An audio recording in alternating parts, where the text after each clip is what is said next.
Let's see. 21 minutes. I don't want to watch no time. Do that. Break that shit down to 7.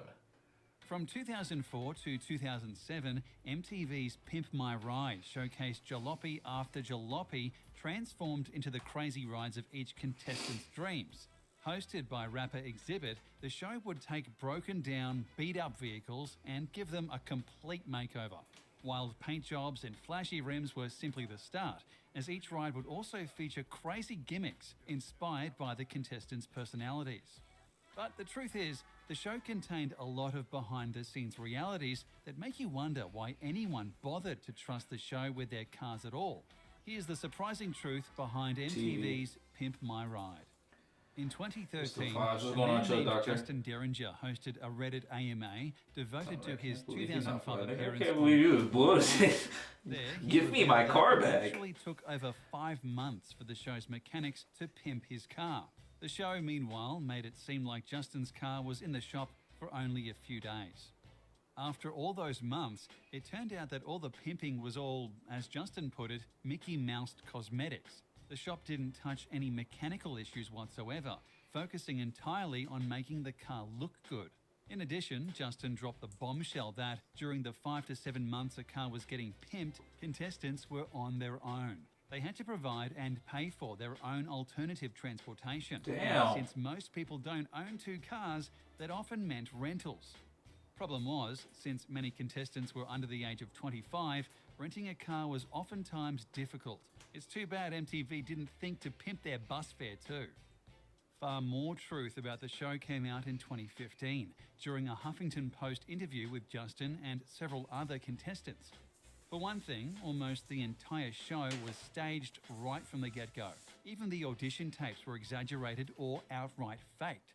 One contestant, a 25-year-old woman named Brooke, was instructed by producers to say she was 22. Apparently, 25 is ancient in MTV years. They also wanted her to say she was a movie buff even though she wasn't, since they had a cinema-themed car in mind and wanted an excuse to make it. Brooke also said the scene where Exhibit surprised her at her home was faked. For one thing, she had already been cast on the show and knew full well he was coming.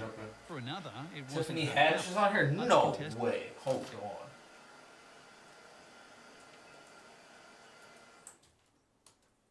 I know it's my fault. That's what I'm movies. Pimp My Car. What the fuck? She was on Pimp My Ride. That is Tiffany fucking Haddish. Definitely find that. I bet they put it in this video. I bet. The same experience. MTV would rent out houses that fit their TV vision, place the contestants inside, and tell them to enter the door when Exhibit came and act like it was the biggest shock of their lives. The show also attempted to create storylines for the contestants. A contestant named Seth told HuffPo that MTV made his episode all about his size. Because he was a bigger guy, the show threw candy all over his car and pushed him to say he did that because he wants to be able to enjoy a sugary snack at all times. Naturally, his pimped ride came complete with a cotton candy machine, and the show filmed him chowing down, in case you forgot for a second that he's not a size 2. Another contestant named Jake told producers that his grandma sometimes smoked in his car, so they threw cigarette butts all over the floor and seats to make it seem like she chain smoked there all the time. In addition, the show wanted a storyline where Jake was lonely because his car was so terrible. Problem was, he had a girlfriend in real life. MTV told him to either not mention her or dump her outright. Hopefully, he chose the former. The great Jake fabrication continued as MTV decided his car simply wasn't crappy enough for TV, so they used aircraft paint remover to make it look like his bumper was falling off. We're surprised they didn't drop a piano on the car to crush the roof a tad too. Even his reaction to his pimped out car was faked.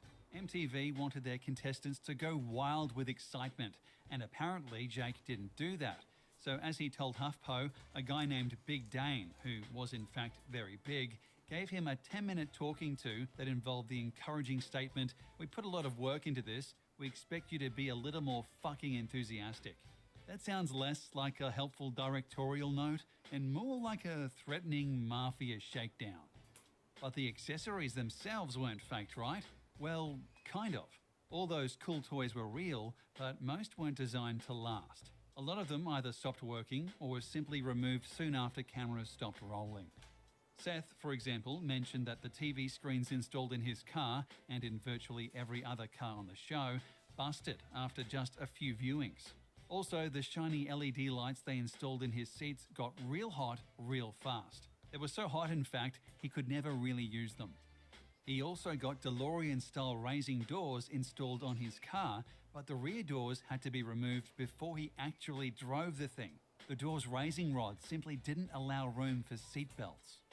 And remember that cotton candy machine?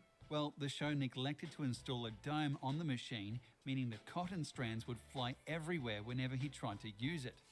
Justin, meanwhile, had both a pop-up champagne server and drive-in theatre, which was a movie screen attached to the inside of his hood, installed as part of his pimping process. Neither were meant to be permanent, and both were removed after filming. The show's producer, Larry Hochberg, cited safety reasons for why many of the car's gimmicks were removed after filming. This was essentially confirmation that they pimped cars for the camera and not the driver, straight from the horse's mouth. The camera's first attitude also explains why they almost never touched a car's mechanical issues. Seth told HuffPo he had to buy a new engine just a month after his ride got pimped. He also said the extra pimp features weighed his car down because the show's mechanics didn't adjust the suspension to accommodate all the additional weight. It made Seth feel like he was in a boat and his car would bottom out every time he hit a bump. Jake, meanwhile, needed a new muffler, but the mechanics did nothing. Instead, they installed a fake exhaust pipe simply to make the car sound and look cooler. Since the car itself didn't run any better, Jake wound up selling it a month after exhibit and his team did their thing. That all said, while the show was fabricated at best, fake at worst, it apparently wasn't all that bad, to be on it. Many contestants have fond memories of their time with the Pimp My Ride team, and many who had to sell or junk their rides still miss their flashy wheels. One contestant even claimed the show helped him come out of his shell. "I was really shy," he said, "but being on the show gave me some confidence, and it made me the person I am today. I'm the most outgoing person you've ever met." Fake premise or not, helping someone become a better person is a positive mark on Pimp My Ride's reputation. I'm so outgoing.